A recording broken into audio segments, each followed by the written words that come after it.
TV online থেকে অনেকেই জানতে চেয়েছেন নারায়ণগঞ্জে পুলিশ লাইন, এই পুলিশ লাইনের মূলত কার্যক্রমটা কি সেটা সম্পর্কে। তো এই মুহূর্তে আমি দাঁড়িয়ে আছি নারায়ণগঞ্জ জেলার পুলিশ লাইনে।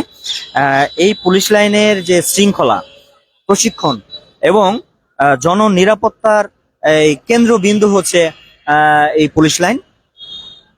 নারায়ণগঞ্জ জেলা আইন শৃঙ্খলা রক্ষা ও পুলিশ সদস্যদের প্রশিক্ষণ কার্যক্রমের অন্যতম গুরুত্বপূর্ণ কেন্দ্র হলো এই নারায়ণগঞ্জ পুলিশ লাইন। তো এই নারায়ণগঞ্জ পুলিশ লাইন সম্পর্কে আপনাদেরকে কিছু তথ্য শেয়ার করতে চাই, যেহেতু রাতের বেলা আমরা কিছু তথ্য শেয়ার করব এবং আমরা আপনাদেরকে কিছু দৃশ্য দেখানোর চেষ্টা করব। জেলা শহরের উপকণ্ঠে অবস্থিত এই পুলিশ লাইন দীর্ঘদিন ধরে জেলার সার্বিক নিরাপত্তা ব্যবস্থার মেরুদণ্ড হিসাবে কাজ করে আসছে। নারায়ণগঞ্জ পুলিশ লাইনে জেলা পুলিশের প্রশাসনিক কার্যক্রম পরিচালনার পাশাপাশি পুলিশ সদস্যদের আবাসন, প্রশিক্ষণ, কুচকাওয়াজ ও শারীরিক সক্ষমতা বৃদ্ধির নানা কার্যক্রম পরিচালিত হয়। এখানে নবনিযুক্ত পুলিশ সদস্যদের প্রাথমিক প্রশিক্ষণ, অস্ত্র চালানোর অনুশীলন এবং শৃঙ্খলা ভিত্তিক ড্রিল নিয়মিত অনুষ্ঠিত হয়। পুলিশ লাইনের ভেতরে রয়েছে আধুনিক ব্যারাক, অফিস ভবন, অস্ত্রাগার, প্যারেড গ্রাউন্ড, পুলিশ সদস্য ও তাদের পরিবারের জন্য স্কুল। একটু সামনে রয়েছে পুলিশ লাইন স্কুল, আপনাদের ওখানে নিয়ে যাওয়ার চেষ্টা করছি, দেখতে থাকুন।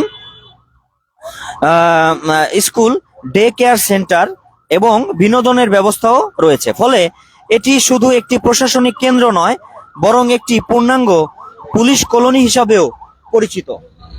জননিরাপত্তা নিশ্চিত করতে নারায়ণগঞ্জ পুলিশ লাইনের ভূমিকা অত্যন্ত গুরুত্বপূর্ণ।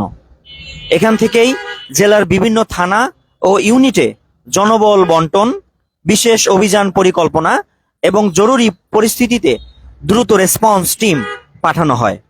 ঈদ, পূজা, নির্বাচন কিংবা বিশেষ নিরাপত্তা ঝুঁকির সময় পুলিশ লাইনের সমন্বয় কেন্দ্র থেকে সার্বিক নজরদারি ও নির্দেশনা প্রদান করা হয়। এছাড়াও পুলিশ লাইন প্রাঙ্গণে নিয়মিত জাতীয় দিবস উদযাপন, পুলিশ সপ্তাহ, ওপেন প্যারেড ও জনসচেতনামূলক অনুষ্ঠান আয়োজন করা হয়।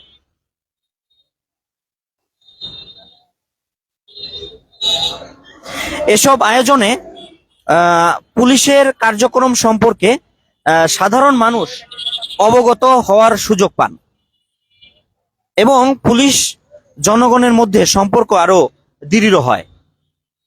জেলার আইন শৃঙ্খলা পরিস্থিতি স্বাভাবিক রাখতে নারায়ণগঞ্জ পুলিশ লাইনের দক্ষ ব্যবস্থাপনা ও শৃঙ্খলাবোধ প্রশংসনীয়। আধুনিকায়ন ও অবকাঠামো উন্নয়নের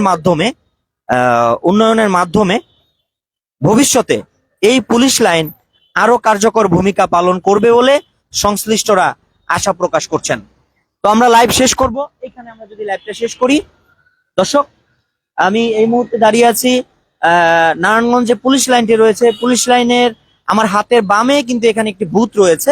আপনারা জানেন এটা হচ্ছে কমিউনিটি ব্যাংক এটিএম বুথ, এখানে বুথ রয়েছে। আর আমার বাম দিকে হচ্ছে পুলিশ লাইনের যে স্কুলটি, সেই স্কুলটি এখানে রয়েছে এবং ভিতরে কিন্তু পুলিশদের